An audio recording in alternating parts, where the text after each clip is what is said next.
មានបងប្អូនយើងក៏សួរថាធ្វើមិនលក់មិនដាច់លក់មិនបកែបាទណាបាទអញ្ចឹងសំណួរខ្ញុំសួរទៅវិញតើយើងបានលក់ខ្លួនឯងដាច់ឬនៅបាទបានលក់ខ្លួនឯងដាច់ឬនៅចង់និយាយថាតើយើងបានលក់ឲ្យខ្លួនឯងហ្នឹងខ្លួនឯងបានទិញអ្វីដែលខ្លួនឯងលក់នឹងអត់អញ្ចឹងត្រង់ចំណុចនេះចង់បញ្ជាក់អញ្ចេះកុំឲ្យមានការប៉ះពាល់ច្រឡំណាបងប្អូនលក់ផលិតផលឬសេវាកម្មអីមួយក៏ដោយតែបងប្អូននេះបានទិញផលិតផលនិងសេវាកម្មនឹងខ្លួនឯងអត់មិនសំដៅថាទិញផលិតផលនឹងយកមកប្រើឬក៏មកធ្វើឬក៏យកមកដាក់មិនចង់សំដៅអញ្ចឹងទេចង់សំដៅថាតើយើងបានយល់ទទួលស្គាល់ពីគុណតម្លៃពីអត្ថប្រយោជន៍នៃផលិតផលឬសេវាកម្មដែលខ្លួនឯងកំពុងតែធ្វើនឹងអត់នេះបញ្ជាក់ម្ដងទៀតបងប្អូនណាអញ្ចឹងពេលថាទិញខ្លួនឯងនោះគឺចង់សំដៅថាតើបងប្អូននេះបានយល់ពីគុណតម្លៃពីអត្ថប្រយោជន៍ពីគុណសម្បត្តិនៃផលិតផលឬសេវាកម្មខ្លួនឯងបានធ្វើនឹងនៅអញ្ចឹងចង់បកស្រាយទាក់ទងជាមួយនឹងការលក់បន្តិចការលក់ហ្នឹងគឺចង់សំដៅទៅលើការបញ្ចុះបញ្ចូលបាទការបញ្ចុះបញ្ចូលអតិថិជនហ្នឹងឲ្យគាត់សម្រេចចិត្តប្រើប្រាស់ហើយគាត់ប្រើប្រាស់ហ្នឹងគឺចង់ថាមិនចាំបាច់ថាគាត់ទិញទេគាត់យល់គាត់ពេញចិត្តគាត់សប្បាយចិត្តគាត់រីករាយគាត់ត្រេកអរគាត់អារម្មណ៍វិជ្ជមានជាមួយនឹងផលិតផលឬសេវាកម្មដែលយើងផ្ដល់ឲ្យហ្នឹងអានោះឯងបានហៅថាយើងលក់បាទលក់អញ្ចឹងដល់ឡែកយើងសួរខ្លួនយើងវិញតើយើងនឹងបានយល់ពីគុណតម្លៃអត់យើងមានអារម្មណ៍រីករាយជាមួយវាអត់យើងពេញចិត្តជាមួយវាអត់នេះលក់ដាច់គឺតើតែយើងចេះលក់ខ្លួនឯងអញ្ចឹងលក់ខ្លួនឯងនេះគឺសំដៅថាយើងខ្លួនឯងនេះយើងបានយល់វាយ៉ាងណាអារម្មណ៍យើងរីករាយពុះកញ្ជ្រោញាប់ញ័ររំភើបជាមួយនឹងផលិតផលនិងសេវាកម្មដែលខ្លួនឯងកំពុងធ្វើអត់ឬក៏យើងធ្វើដោយការបង្ខំចិត្តឬក៏យើងលក់ដោយក្តីគេហៅថាលក់ដោយមហិច្ឆតាលោភលន់ចង់បានតែប្រាក់ចំណេញឬក៏លក់ដោយ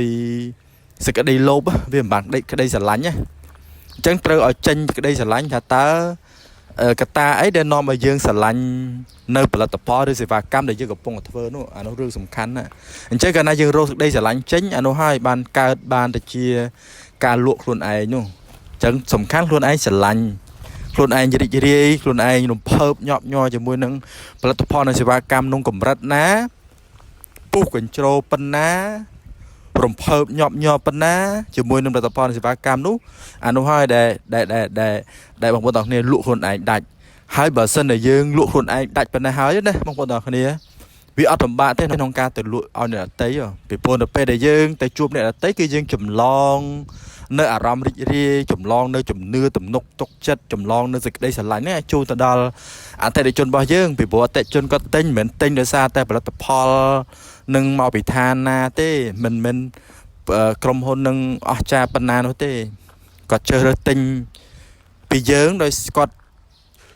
ជឿទុកចិត្តលើយើងគាត់មានអារម្មណ៍វិជ្ជមានជាមួយយើងនៅពេលដែលយើងច្បាស់លាស់ខ្លួនឯងនៅពេលដែលយើងជឿជាក់ខ្លួនឯងនៅពេលដែលយើងរំភើបញាប់ញ័របែរថាយើងលក់ខ្លួនឯងដាច់គ្រាន់តែយើងទៅជួបអតិថិជនអារម្មណ៍វិជ្ជមានអារម្មណ៍រំភើបញាប់ញ័រអារម្មណ៍ទុកចិត្តអារម្មណ៍ស្រឡាញ់នៃសេចក្តីផលិតផលហ្នឹងគឺវាបានផ្សាយភាយទៅកាន់អតិថិជនដោយស្វ័យប្រវត្តិបាទអូតូម៉ាទិក